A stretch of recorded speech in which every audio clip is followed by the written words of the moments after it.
The exact date of his sighting was July 2nd at 11 a.m., Mountain Standard Time. I was driving on U.S. Highway 30 South with my wife and our son Delbert and our daughter Ann. We were on our way from Washington, D.C. to Portland, Oregon on vacation before reporting to my new duty station at the Aviation Supply Depot, Naval Supply Center, Oakland, California. About 7 miles after we passed through Train Mountain, Utah, my wife noticed a group of objects in the sky which she could not identify. I pulled over to the side of the road, stopped, got out, looked up and saw the objects. There were about 12 of them in a rough formation proceeding in a westerly direction. They were like nothing I'd ever seen before, although I've logged some 2,000 hours in the air. They were identical in appearance. How would you describe these objects? Like two saucers, one inverted over the other. I had no means of judging the altitude. It appeared to me to be about the size of B-29s at 10,000 feet. Did you photograph them immediately? I watched the objects for a few moments before getting my camera out of the suitcase. Then I lost more time getting film out of the second suitcase and loading the camera. When I first saw the objects, they were almost overhead. By the time I had the camera ready to go, they had moved to a considerably greater distance. What kind of a camera did you use? A 16-millimeter Bell & Howell Filmo Auto Loadmaster with the 3-lens turret. I selected a 3-inch lens and set it on f8 and focused at infinity. Did you think of using slow motion? No, the camera was set on 16 frames per second, and in the excitement of the moment, I didn't think to shoot at a greater rate, although that would have improved the coverage. I centered the viewfinder on the objects and made the first shot. Then I decided that if the sky were darker, the objects would show better. So I stopped the lens down to f16 and continued photographing. This proved to be a mistake, as the quality of the film would have been better had I left it at f8. Did these objects remain together in a group at all times? No. Toward the end, one object reversed its course and proceeded away from the rest of the group. I held the camera still and allowed this single object to pass through the field of view, picking it up again later in its course. Did this single object return to the rest of the group? No. I allowed it to pass through the field of view of the camera 2 or 3 times, and then it disappeared. In what direction? Over the eastern horizon. What did you do then? I turned, swinging the camera just in time to see the rest of the group disappear over the western horizon. What was the weather? The weather was bright and cloudless. Visibility good? The visibility was excellent. How does this film you shot compare with what you saw with your naked eye? You have studied the film. Yes, I've studied it. I'm very disappointed. The film falls far short of showing what I saw with the naked eye, due to the delay in getting the camera started and my error in exposure. If I'd had this camera in the seat beside me, loaded and ready to go, there'd be no need for questions. The Air Force would have the answer. What is your full name, please? Delbert Clement Newhouse. And you are on active duty with the Navy? Yes, sir, I am. What is your official Navy rank? My title is Chief Photographer. I'm a commissioned warrant officer, United States Navy. How long have you been in the service? 21 years. Now, is there anything you can add to the description of these objects? They had a bright silvery color. Can you describe some particular detail? They had a metallic appearance. They seemed to be made of some kind of polished metal.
This is the Utah film as it was originally photographed.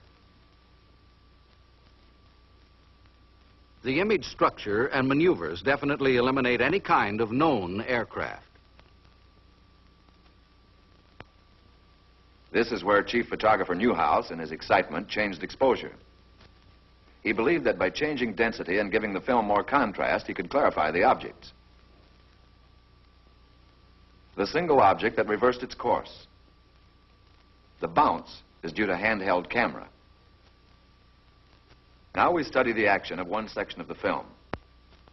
We stop the action. We move in. Within a 5-mile range, aircraft could be determined.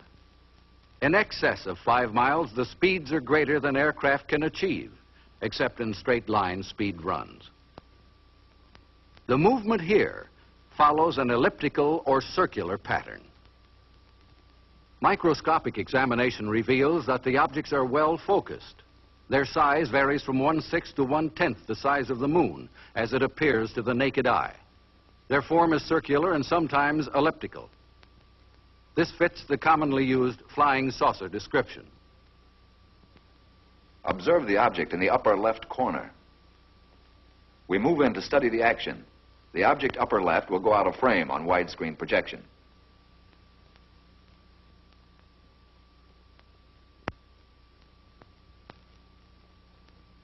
Observe the motion of the two objects upper right as we rock them back and forth.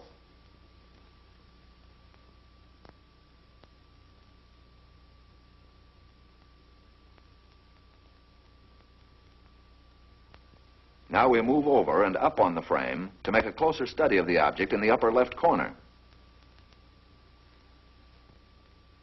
Examine this object closely. Compare it with those objects you saw in the Montana film. These films were taken approximately 2 years apart, hundreds of miles apart.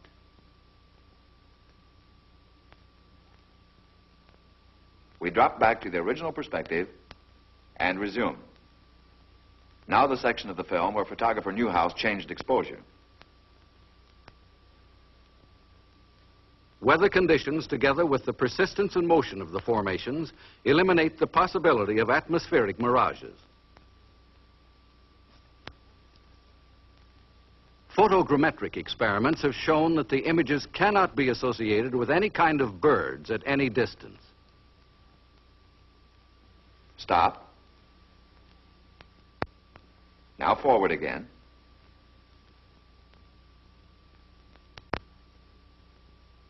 Stop.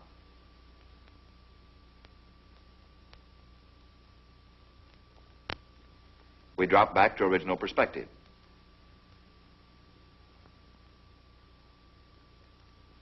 Now once again, and for the last time, the Utah film. The objects cannot be associated with any known balloon observations.